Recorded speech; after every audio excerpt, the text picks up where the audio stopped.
پہلی بات تو یہ جان لیجئے کہ میدان حشر، اس کی حقیقتیں، اس کے واقعات کو صحیح سمجھنا ہمارے لیے ممکن نہیں ہے۔ یہ عالم غیب کی باتیں ہیں۔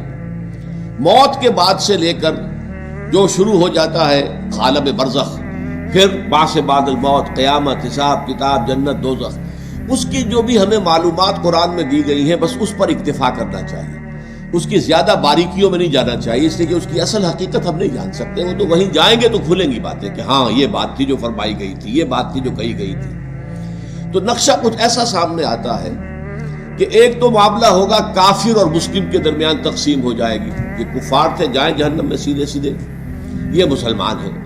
اب مسلمانوں میں پھر واقعی جو سچے مسلمان ہیں اور جو جھوٹ موٹ کے مسلمان بنے ہوئے، ان کے دل میں حقیقی ایمان نہیں ہے، منافق ہیں، اب ان میں بھی ایک سکریننگ کی جائے گی، ایک چھلنی لگائی جائے گی تاکہ منافق ایک طرف رہ جائیں اور جو اہل ایمان حقیقی ہے وہ آگے نکل جائے۔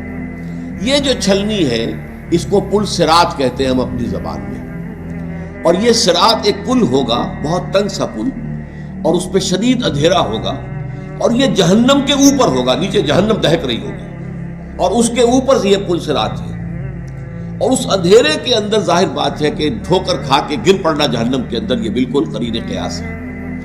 لیکن جو صاحب ایمان ہوں گے دنیا سے، جو ایمان کی اور اعمال صالحہ کی روشنی لے کر آئے تھے، ان کے دل میں سے بھی روشنی نکلے گی، اور اعمال صالحہ کا کمانے والا یہ داہنا ہاتھ ہوتا ہے، داہنی طرف سے بھی روشنی نکلے گی۔ اس روشنی کے اندر وہ پل کو دیکھتے ہوئے راستہ طے کر کے اور وہ جنت میں داخل ہو جائے۔ لیکن جن کے پاس وہ روشنی نہیں، نہ ایمان تھا نہ اعمال صالحہ تھے، وہ جو ہے وہ ٹھوکریں کھائیں گے، گریں گے اور جہنم میں نکل جائیں گے۔ یہ ہے جسے ہم عام اپنی زبان میں پل، تو اردو کا لفظ عربی میں تو نہیں ہے، پل صراط ہم جس کو کہتے ہیں وہ یہ ہے، اور اس کا نقشہ جو ہے دو جگہ کھینچا گیا ہے۔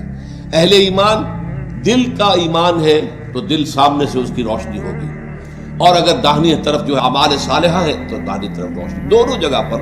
اور یہ بات بڑی اہم ہے، قرآن مجید میں جو اہم ترین مضامین ہیں وہ کم سے کم دو جگہ ضرور آتے ہیں۔ یہ میں نے بارہا آپ کو بیان کیا ہے، اس کو تلاش کرنا ہوتا ہے، اور پھر ایک مقام سے دوسرے مقام پر روشنی پڑتی ہے، اس کی مزید شرح حاصل ہو جاتی ہے، اس کے بارے میں کوئی ایک پہلو جو ایک جگہ واضح نہیں تھا دوسری جگہ واضح ہو جاتا ہے۔ چنانچہ سورہ حدید میں واضح ہو جاتا ہے کہ یہ منافقین کو چھلنی میں اسے نکالنے کے لیے در حقیقت اللہ تعالیٰ یہ پروسیس کرے گا۔ اس کی حقیقی شکل کیا ہوگی یہ تو وہیں جا کر معلوم ہوگا، لیکن یہ کہ دو مقامات پر اس کا تذکرہ اجمالاً میں نے اس کا نقشہ آپ کے سامنے کھینچ دیا ہے۔